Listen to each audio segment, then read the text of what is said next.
तो हेलो दोस्तों, स्वागत है सब लोगों का हमारे यूट्यूब चैनल फॉरेस्ट मांगा एक्सप्लेन चैनल में। तो अब तक हमने देखा था लीफन के डैड सोच रहे होते हैं, बेवकूफ लड़के, तुझे लड़कियां पटाने की ABCD भी नहीं आती, सिंसियरिटी दिखानी पड़ती है तभी कोई लड़की तेरे साथ आने के लिए राजी होगी। पता नहीं तू उससे इतना ज्यादा बैर क्यों रखता है, समझ नहीं आता तू इतना नादान क्यों है। पर तू चिंता मत कर, तेरा बाप सब कुछ ठीक कर देगा। माँ बाप हमेशा अपने बच्चों की खुशी चाहते हैं, कभी उनका दिल नहीं तोड़ते। फिर हमें अगले दिन सुबह का सीन देखा जाता है, जहाँ लिजितो के फोन पर वुसवांग की मॉम का कॉल आ रहा होता है। कॉल पर वुसवांग की मॉम कह रही होती है, लिजितो कल तुमने कहा था कि तुम मेरी बेटी वुसवांग के लिए एक घर खरीदोगे, कहीं तुम भूल तो नहीं गए ना? अरे नहीं, मैं अपना वादा कभी नहीं भूलता। आज मैं वुसवांग के लिए पक्का ही घर खरीदूंगा, ताकि वुसवांग और मेरा बेटा दोनों शादी के बाद एक साथ रह सके।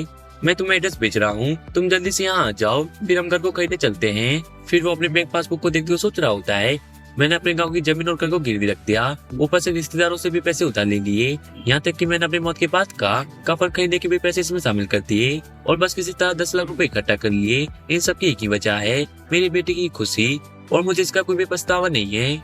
फिर अगले सीन में हम देखते हैं कि आंट वो और वुसवांग दोनों मोटर के बाहर आ गए होते हैं, जहाँ आंट वो कह रही होती है तो लिजितो इस रास्ते से मोटर में रुका हुआ है और उसका बेटा कल की फेंक रहा था कि वो वानोली का ओनर है। अगर वो सच में वानोली का ओनर होता तो वो अपने डैड को इस रास्ते से मोटर में क्यों ही रखता, वो उन्हें कोई 5 स्टार होटल में नहीं ले जा सकता था। अच्छा हुआ वुसवांग कि तुम मुस्लिफन के साथ नहीं हो, वरना जो तुम्हारी बाकी की लाइफ बची है ना, वो इसी तरह गरीबी में निकलती। बस एक बार हमें घर मिल जाए, फिर हम इन फैमिली वालों को लात मारकर अपनी लाइफ से निकाल फेंकेंगे। हाँ मम्मा अपना बिल्कुल सही कह रही हैं। लीफन असद मुझे गांव का गवार है, जिसने कि अपने डैड को इस गवारों वाले मोटर में रखा है। लगता है ग्रेट लेडी जूस ने भी उसे अपनी लाइफ से निकाल फेंका है, इसलिए उसके पास अब पैसे ना होने की वजह से उसने अपने डैड को इस रास्ते से मोटर में रखा है। और लीफन तो अपने आपको वानोली का ओनर बता रहा था ना, तो आज हम वानोली आ रहे हैं, आज हम तेरा जूस सबके सामने लाएंगे, देखते हैं और तुम कितना झूठ बोल सकते हो। तभी लीजी तो वहाँ आते हुए बोल रहा होता है, सॉरी मैंने तुम दोनों को वेट करवाया।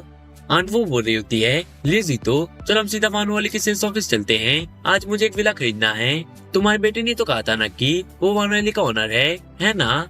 तो याद रखना, उससे कहना कि मेरी बेटी के लिए एक बड़ा विला रिजर्व कर दे। समदन जी, मेरा बेटा तो बस बकवास कर रहा था, उसकी बातों को दिल पर मत लो। कल रात मैंने उसकी अच्छी खासी क्लास ली, अब तो वो दोबारा आपसे झूठ बोलने की हिम्मत भी नहीं करेगा। सच कहूँ तो मैं एक विला को अफोर्ड नहीं कर सकता, मेरे पास सिर्फ 10 लाख रुपए हैं, जबकि विला का दाम 1 करोड़ या उससे ज्यादा है। वैसे भी मैंने अपनी पूरी जिंदगी में एक विला को नहीं देखा, मैं बूढ़ा हो चुका हूँ, हम मिडिल क्लास फैमिली से आते हैं, मुझे नहीं लगता कि मेरी बेटी को किसी लग्जरी विला की जरूरत होगी। और अगर वो नॉर्मल घर में एडजस्ट कर सकता है तो बेटी वुसवांग भी तो कर सकती है ना। भैया सुना वो सोच रही होती है, कितने कंजूस हो तुम, बस इतना ही अफोर्ड कर सकते हो मेरी बेटी के लिए। फिर लिजी तो बोल रहा होता है, दोपहर हो गई है, चलो पहले साथ में हम कुछ खा लेते हैं, हो सकता है बैठकर आराम से बात कर सके। वैसे भी तुम इतना बड़ा कर क्यों ही चाहिए, या चलो मैं अपने बेटे को कॉल कर बुला लेता हूँ, शायद हम मिलकर कोई फैसला ले सके। फिर वो लीफन को कॉल करता है, लीफन बेटा तुम कहाँ हो, अपने प्यारे डैड के साथ लंच करने का टाइम है क्या? लीफन बोल रहा होता है, माफ करना डैड, आपका बेटा इस वक्त वानोली एरिया के डिपार्टमेंट मैनेजर्स के साथ एक इम्पोर्टेंट मीटिंग में है। ये मीटिंग थोड़ी लंबी चल सकती है क्योंकि यहाँ काफी सारी डॉक्यूमेंट्स हैं जो कि मुझे खुद से चेक करने हैं। मैं वानोली का ओनर हूँ, यहाँ के गवर्नर्स और लीडरशिप का फैसला लेना मेरी जिम्मेदारी है। ये बेटा आपसे माफी चाहता है। वही आंट सोच रही होती है, ये लिजी तो किस तरह का पुराना फोन यूज कर रहा है, हर बात बाहर सुनाई दे रही है, पूरी आवाज लीक हो रही है। फिर वो लिजी तो से फोन को छीन लेती है और कॉल पर लीफन पर चिल्लाते हुए कह रही होती है, लीफन अब तक तुम झूठ बोलने की कोशिश कर रहे हो, तेरा झूठ बोलना कब बंद होगा? तो फिर ठीक है, अब हम सीधा वानोली सेल्स ऑफिस जाएंगे और वहाँ एक घर खरीदेंगे। जब हम वहाँ पहुँचेंगे तब देखते हैं तो सबके सामने कैसे एक्टिंग करता है, तुझे सबके सामने एक्सपोज कर दूंगी, ये तुझे सबक सिखाएगा कि झूठ बोलना बंद कर दे। लिजी तो बोल रहा होता है, समदन जी वहाँ मत जाओ, ये सब एक गलतफहमी है, मुझे समझ नहीं आ रहा कि मेरा बेटा इतना झूठ क्यों बोल रहा है, पहले तो वो ऐसा बिल्कुल नहीं था, जब से वो चूजा आया है तब से बिल्कुल बदल गया है, ये बस बच्चों की फालतू बकवास है, इसकी बात पर ध्यान मत दो। और वो मन में सोच रहा होता है, लीफन तूने ये क्या किया, अपने डैड की बात क्यों नहीं सुनता, ये सारा दिखावा और बकवास तुझे ले डूबेगी, वानोली का ओनर बनने का नाटक क्या सोच रहा था तू, अब तो सबके सामने तुझे एक्सपोज होने से कोई नहीं रोक सकता, तूने अपने बाप को शर्मिंदा कर दिया बेटा, अब मैं किस मुंह से दुनिया का सामना करूं, झूठ बोलकर इज्जत नहीं मिलती बेटा, सम्मान से जीना सीखो, बेवकूफ लड़के, तुझे किसने इतना बदल दिया। फिर अगले सीन में हम देखते हैं कि वो लोग वानोली सेल्स ऑफिस आ जाते हैं, जहाँ वो लोग वानोली का 3D मॉडल देखते हुए कह रहे होते हैं कि वानोली चूजों का सबसे लग्जरियस इलाका है, कई सारे इन्वेस्टर्स ने इस प्रोजेक्ट में बिलियंस रुपए तक को इन्वेस्ट किया है। वहीं वो सुआंग को एक विला बहुत ही पसंद आता है। वो अपनी मॉम से कह रही होती है कि मॉम ये देखिए, ये विला कितना सुंदर है ना, मुझे ये विला चाहिए। वहीं लिजी तो बोल रहा होता है, समधन जी ये जगह ना बहुत ही एक्सपेंसिव है, हमें और कहीं चलना चाहिए। फिर हम देखते हैं कि आंट वो सेल्स गर्ल के पास जाकर उससे पूछ रही होती है कि मैं यहाँ मिस्टर लीफेन से मिलने आई हूँ, उन्हें प्लीज यहाँ बुलाइए। सेल्स गर्ल बोल रही होती है, सॉरी मैम, पर हमारे यहाँ कोई लीफेन नाम का बंदा नहीं है। लिजी तो तुमने सुना ना, यहाँ कोई लीफेन नाम का बंदा नहीं है, तुम्हारा बेटा लीफेन एक झूठा है, तुम्हें उसे थोड़े मेहनत सिखाने की जरूरत है, तो अपने बेटे को कॉल करो और उसे यहाँ बुलाओ। अब उसे हमें इस बारे में एक्सप्लेन करना होगा, जल्दी करो। लिजी तो सोच रहा होता है, जब से मैं तुझे आया हूँ ये माँ बेटी की जोड़ी मुझसे बदतमीजी से बात कर रही है, क्या ये मुझे अपना रिश्तेदार भी मानते हैं? मेरा बेटा लीफेन वुसवांग से शादी करने वाला है, तो इनमें थोड़ी तो समझ होनी चाहिए ना, या फिर कोई बड़ी गलतफहमी हो गई है। इतना सोच वो बोल रहा होता है, समधन जी जो आप कर रही है ना, मुझे लगता है कि वो सही नहीं है, कम से कम आपको मेरी बेटी की थोड़ी इज्जत तो करनी चाहिए। आप उसके साथ ऐसा बर्ताव कैसे कर सकती हैं? मेरा बेटा लीफेन थोड़ा नासमझ है, इसलिए उसे अपने डैड की गाइडेंस की जरूरत है। जवान लोग कभी कभी बेवकूफी करते हैं, पर इसका मतलब ये तो नहीं है कि उनके साथ ऐसा बर्ताव किया जाए। अगर किसी चीज की औकात नहीं है तो जबरदस्ती उसको पाने की जिद भी गलत है। समधन जी, अगर हम थोड़े शहर के बाहर वाले इलाके में देखें तो वहाँ के दाम में थोड़े कम मिल सकते हैं। ये सुना वो चिल्लाती हुई कह रही होती है, तुम चाहते हो कि मेरी लाडली बेटी फ्यूचर में किसी घटिया एरिया में रहे? तुम्हारी हिम्मत भी कैसे हुई? क्या तुम पागल हो गए हो? मेरी बेटी सिर्फ बेस्ट डिजर्व करती है। जैसे मैंने पहले कहा था वुसवांग, अगर तुम इस गरीब लड़की के साथ शादी करती हो तो तुम जिंदगी भर गरीबी और मुसीबत झेलती रहोगी। जो तुम्हारे लिए घर तक नहीं कर सकता वो तुम्हें फ्यूचर में कुछ कैसे रखेगा? वुसवांग, चलो यहाँ से निकलते हैं। समधन जी एक मिनट रुको, बस हो गया। लीजिए तो आज के बाद मुझे अपनी संदन मत कहना, कितना गंदा और कंजूस आदमी है, एक ढंग का विला भी अफोर्ड नहीं कर सकता। फिर लीजिए तो बोल रहा होता है, मेरे पास सिर्फ 10 लाख रुपए हैं, बस यही सब कुछ है जो मेरे पास बचा है। मैंने अपनी प्रॉपर्टी को बेच दी, हर एक असेट को पैसों में बदल दिया, और इस समय तुम्हारी बेटी वुसवांग की खुशी के लिए देने के लिए तैयार हूँ, लेकिन मैं मानवाली में कोई मेंशन ऑफर नहीं कर सकता। मैं सिर्फ ये उम्मीद करता हूँ कि तुम और वुसवांग मेरी मुश्किलों को समझ पाओ। आंट वो वुसवांग से धीरे से फुसफुसाते हुए कह रही होती है कि मुझे तो बिल्कुल उम्मीद नहीं थी कि लीजितो के पास 10 लाख रुपए होंगे। सुनो, जब हम उस बुड्ढे को घर के मामले में उल्लू बना देंगे, उसके बाद हम ली फैमिली वालों को हमेशा के लिए अपनी लाइफ से बाहर निकाल फेंकेंगे। उसके बाद हम उस घर को किराए पे दे देंगे, जिससे हमारे पास हर महीने हजारों रुपए आएंगे बिना किसी मेहनत के।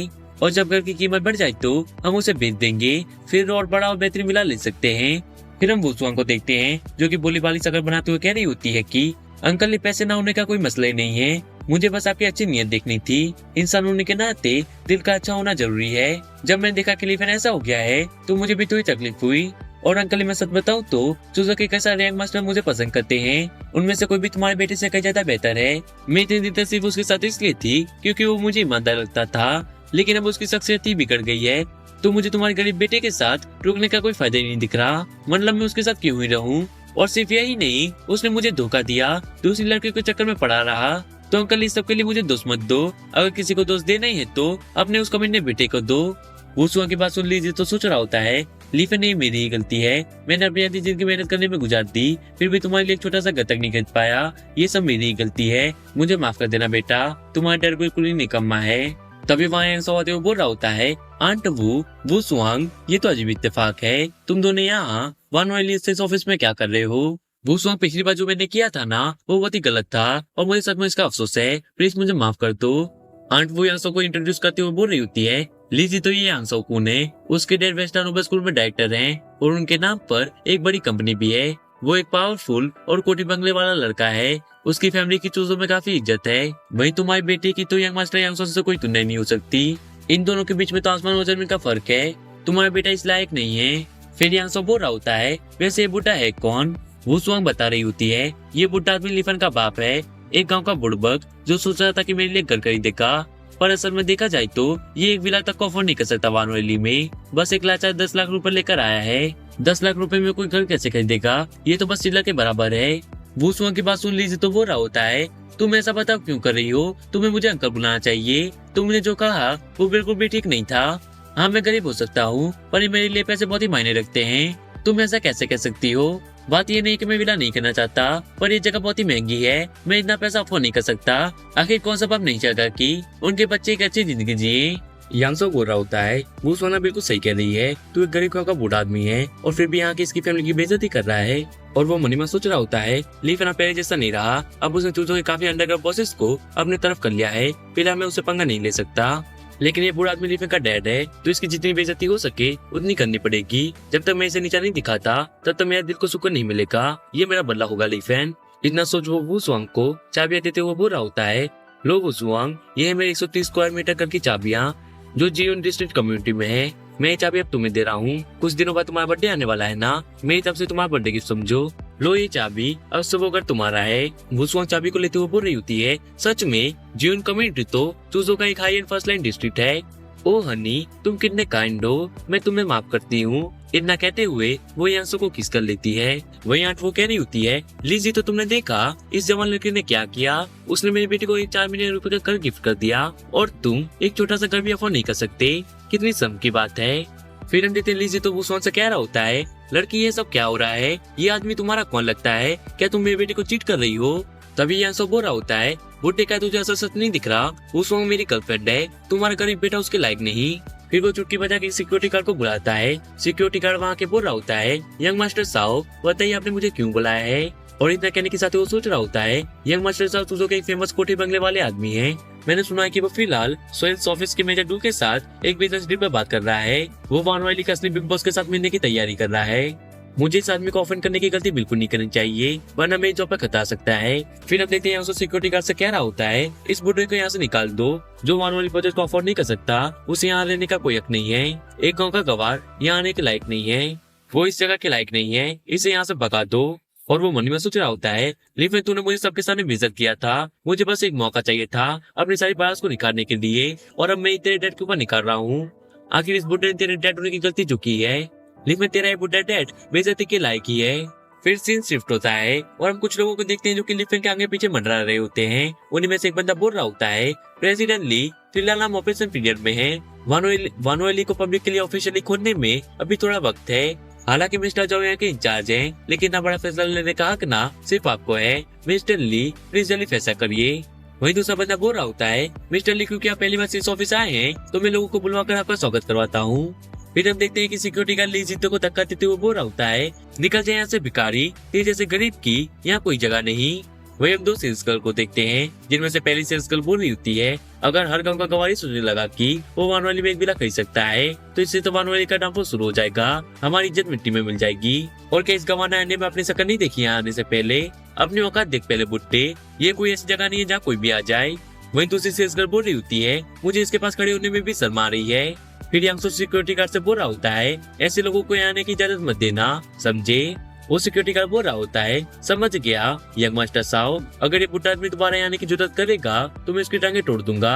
तभी वहाँ लिफन आते हुए बोल रहा होता है, क्या बोला तूने, हिम्मत हो तो इस लॉट के मुंह पे बोल के दिखा। ये लिफन बार बार मेरे सामने क्यों आ जाता है।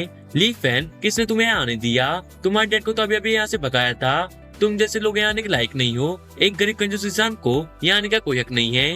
तभी लिफन यांगसो को थप्पड़ मार देता है, क्या किया तूने निचले सुअर, क्या इतनी जल्दी मरना है तुझे। फिर वो उसे और भी थप्पड़ मारने लगता है और इतनी ज्यादा थप्पड़ खाने के बाद यांगसो चिल्लाते हुए बोल रहा होता है, सिक्योरिटी सिक्योरिटी, जल्दी से इस गवार को यहाँ से धक्का मार के निकाल दो। फिर सभी के सभी सिक्योरिटी गार्ड्स एक साथ लिफन पर अटैक करने के लिए आगे बढ़ रहे होते हैं और साथ ही साथ बोल रहे होते हैं, तुम कमीने, तुम्हारी हिम्मत कैसे हुई यंग मास्टर साहब को थप्पड़ मारने की, आज हम तुम्हारे हाथ पांव को तोड़ देंगे। फिर लिफन अपने फिनिश को बाहर निकालता है और वो फिनिश सभी के सभी गार्ड्स को नीचे गिरा देता है। और लिफन मन में सोच रहा होता है कि अब मेरी नौकर मुझे मारेंगे, क्या अभी तक इन्हें पता नहीं कि मैं कौन हूँ, इन्होंने मेरे डैड को बेइज्जत करने की हिम्मत की है तो मैं इन्हें इतनी आसानी से तो नहीं जाने दूंगा। फिर वो सिक्योरिटी गार्ड के चेहरे पर ला के उसे दबा रहा होता है और साथ ही साथ बोल रहा होता है कि तुम तो स्टूडियो ने मेरे डैड की बेइज्जती की और उनकी टांगे तोड़ने की बात कर रही थे, तो अब मरो और याद रखना कि अगले जन्म में कभी भी किसी को नीचा मत दिखाना। तभी वहाँ मेजर डू भागते हुए आ रहा होता है और वो साथ ही साथ बोल रहा होता है कि यहाँ क्या चल रहा है और ये सिक्योरिटी गार्ड ये कैसे मर गया। तभी यहाँ से लिफन की तरफ उंगली करते हुए बोल रहा होता है, मैनेजर डू जल्दी से पुलिस को बुलाओ, इस आदमी ने खून कर दिया है, ये कुल्लम कुल्ला तुम्हारे इस ऑफिस में हंगामा कर रहा है, इसने तो तुम्हारे सिक्योरिटी कैप्टन को भी मार दिया, ये एक बेकुदा गुंडा है, हमें इसे पुलिस के हवाले कर देना चाहिए। और वो मन में सोच रहा होता है कि लीफन, मैं मानता हूँ कि तुम एक कल्टिवेटर हो और मैं तुमसे नहीं लड़ सकता, लेकिन कानून तो कानून है ना, तुम पुलिस से ऊपर से तो नहीं हो सकते। क्या तुम सच में सोच रहे हो कि तुम गवर्नमेंट से भी ज्यादा ताकतवर हो? मैं आज यहाँ मेजर डू से मिलने आया हूँ ताकि भानुवाली के पीछे के असली मिस्टर्स बिग बॉस से कनेक्शन बनवा सकूं और उनके साथ दोस्ती का रिश्ता बना सकूं। आज मैं यहाँ मेजर डू से मिलने आया हूँ ताकि मुझे इस भानुवाली के मिस्टर सोना से मिलने का मौका मिल सके। मेरा इरादा है कि मैं उनका बिजनेस पार्टनर बन सकूं। सबको पता है कि भानुवाली चूजों की सबसे सुंदर और महंगी जगह है। यहाँ हजारों में लग्जरियस मेसेस हैं, जिनमें से कुछ तो इतने बड़े हैं कि सिर्फ हम लोग उसके बारे में सुन सकते हैं, देख नहीं सकते। अगर मैं किसी भी तरह उसका पार्टनर बन गया तो यहाँ से ढेर सारा पैसा कमा सकता हूँ, वरना चैन सियाफू जैसे लोगों ने इस जगह पर जगह बनाने के लिए अपना सब कुछ दांव पर लगा दिया था। उसने अपनी पूरी कोशिश की थी यहाँ कनेक्शन बनाने की, तो जरूर उसे भानुवाली के ब्राइट फ्यूचर का एहसास हो चुका था। मेजर डू लीफन से कह रहा होता है कि प्रेसिडेंट ली, मुझे यकीन नहीं हो रहा कि मैं आपको यहाँ देख रहा हूँ, बताइए आप यहाँ क्यों आए हैं? लीफन बोल रहा होता है, भानुवाली मेरी प्रॉपर्टी है, तो मुझे किसी की परमिशन लेनी होगी कि मैं यहाँ आ सकता हूँ या नहीं। मेजर डू बोल रहा होता है, प्रेसिडेंट ली, मेरा ये मतलब नहीं था, आप ना मुझे गलत समझ रहे हैं। असल में तो मिस्टर साउकुन यहाँ सिर्फ आपसे बिजनेस डील करने आए थे, ये सब सिर्फ एक बड़ी गलतफहमी है। और वो मन में सोच रहा होता है कि यांग साउकुन ये बेवकूफ है, क्या ये वही नहीं था जो कि बॉस के साथ पार्टनरशिप करना चाहता था? फिर इसने प्रेसिडेंट से पंगा क्यों लिया, उन पर हमला क्यों करवाया?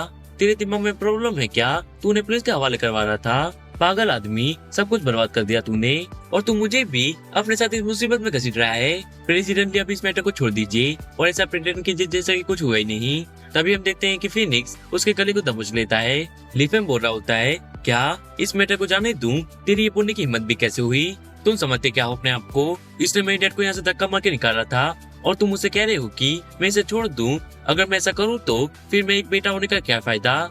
अगर मैं दोबारा सोचूं तो तुम्हें इस बारे में कुछ पता ही नहीं था, तो मैं तुम्हारी जान को बच सकता हूँ, लेकिन आज के बाद तुम्हें इस जगह पर काम करने की जरूरत नहीं, तो अब निकल जाओ यहाँ से। फिर हम यहाँ को देखते हैं जो कि सोच रहा होता है कि व्हाट द हेल, क्या लीफन भानुवाली का असली ओनर है? डैम इट, मैं हर बार उससे कैसा आ जाता हूँ, ये मेरी लाइफ का सबसे बड़ा ओपोनेंट बन चुका है। तभी वहाँ जुन जाते हुए बोल रहा होता है, तुम लोग अंधे हो गए हो क्या? तुमने प्रेसिडेंट ली के डैड को यहाँ से निकाल दिया, तुम सब नौकरी से निकलना चाहते हो क्या? एकदम निकम्मे निकले तुम लोग। वही वो दोनों से डिस्कस बोल रही होती हैं, हमसे गलती हो गई डायरेक्टर, जाओ, ये सब हमारी गलती है, हमें माफ कर दीजिए। फिर जुन लीफन के पास आकर उससे बोल रहा होता है, प्रेसिडेंट ली, हमें इस मामले को कैसे संभालना चाहिए? और वो मन में सोच रहा होता है कि लीफन मेरा सबसे अच्छा दोस्त है, लेकिन बार वालों के सामने मुझे उसकी रिस्पेक्ट करनी होगी ताकि वो दूसरों के सामने अपनी इज्जत को बचा सके। फिर लीफन उसे इस घर से बोल रहा होता है, गुड नाइट, एक और माफी मांगो। वो उसे इसका चिल्लाते हुए बोल रही होती है, ये कैसी बदतमीजी है, बस अब मैं तुम लोगों के लिए काम नहीं करूंगी, तुम लोगों के लिए काम करना ही घिनौना है। लीफन बोल रहा होता है, तुमने मेरी डैड की बेइज्जती करने की हिम्मत कैसे की? मुझे फर्क नहीं पड़ता कि तुम लड़का हो या लड़की, लेकिन तुम्हें सजा तो भुगतनी ही पड़ेगी। फिर लीफन उसकी बॉडी में आग लगा देता है। फिर वो चिल्लाते हुए बोल रही होती है, आग, मेरी बॉडी में आग लग चुकी है, कोई मेरी मदद करो। तभी दूसरी सेल्स गर्ल अपने घुटने पे आकर लीफन के डैड से बोल रही होती है, मुझे माफ कर दो, ये मेरी गलती है, मैं अंधी हो गई थी जो कि ग्रेट माउंटेन को नहीं देख पाई, प्लीज हमें माफ कर दो। वहीं ये सब देखकर वो सुहान सोच रहे होते हैं, क्या सच में लीफन वो भानुवाली का मिस्टर ओनर है? आखिर ये कैसे हो सकता है?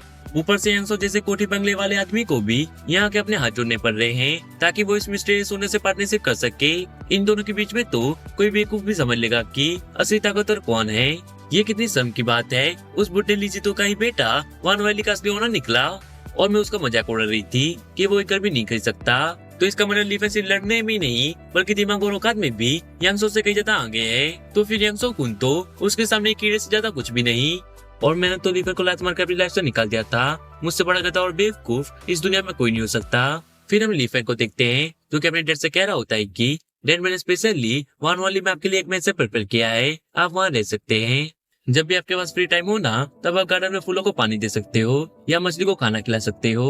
और लीफन मन में सोच रहा होता है कि जब भी मामला खत्म हो जाएगा ना, उसके बाद मुझे अपने डैड के लिए एक लॉन्ग लाइफ वाली मेडिसिन पिल को तैयार करना होगा। और मेडिसिन पिल को तैयार करने के लिए बस मुझे थोड़ी सी डीमन की मेडिसिन हर्ब्स और लीड ड्रग की जरूरत है। वहीं लीजी तो हैरान होकर सोच रहा होता है, अभी तो बस 1 महीना ही हुआ था और लीफन इतना ज्यादा बदल गया, लेकिन यहाँ पे कई सारे लोग हैं, मैं अभी उससे इस बारे में नहीं पूछ सकता, मुझे थोड़ा वेट करना चाहिए, मैं उससे इस बारे में बाद में पूछ लूंगा।